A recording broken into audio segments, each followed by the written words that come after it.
நீங்களாம் காலேஜ் வரீங்களோ இல்லையோ, நான் அடிக்கடி வந்துடுறேன் சாய்ராம் காலேஜ்க்கு. ரொம்ப சிம்பிளா சாதாரணமா இருக்காரு. அவர் அப்படி கிடையாது. திருப்பதியில பாதி அவரோட தான். சார் நம்ம வந்து சார் ரொம்ப கஷ்டப்பட்டு இந்த படம் பண்ணுது சார். சார் சார் எனக்கு தெரியும் சார், திருப்பதியில நீங்க எப்படின்னு எனக்கு தெரியும் சார் அப்படின்னு. எப்ப வந்தாலும் அந்த லட்டு வாங்கிட்டு வருவாரு. எவ்ரி டைம் வரும்போது சார் லட்டு கொடுக்குதோ துட்டு எப்போ சார் கொடுக்குதோ அப்படின்னு சொல்லி நான் கேட்பேன். சார் ஷாட் ரெடி சார் அப்படின்னு கூட்டு போவாப்ல. அந்த ஷாட் எல்லாம் எப்படி இருக்கும்னா 80 அடி ஹைட்ல ரோப்ல தொங்குறது. இந்த பாலத்துல இருந்து நீங்க குதிக்கிற மாதிரி ஷாட். ஐயோ, பக்கத்துல அவரு ரோப்ல வந்து என்ன தாண்டி போயிட்டு இருக்காரு. சேட்டா எந்த இவடே ஷாட்டு ஒரு சாயா அடிக்குமோ அப்படின்னா ஃபர்ஸ்ட் டைவ் அடிக்கும், அப்புறமா சாயா அடிக்கும் அப்படின்னு. அந்த பொண்ணுக்காக அப்படின்றதான் இதனுடைய ரொம்ப கோர் தாட். கதையை ஒன்றும் ரொம்ப சொல்லல சார், அதான் சொல்லிட்டேன். அப்புறம் என்னன்றீங்களா சார்?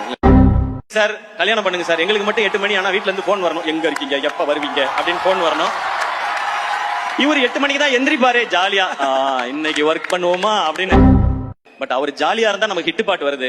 நமக்கு ஹிட் பாட்டு வேணுமா, அவர் கல்யாணம் நடக்கணுமான்னு யோசிச்சு பார்த்தேன். நமக்கு ஹிட் பாட்டு தான் வேணும்.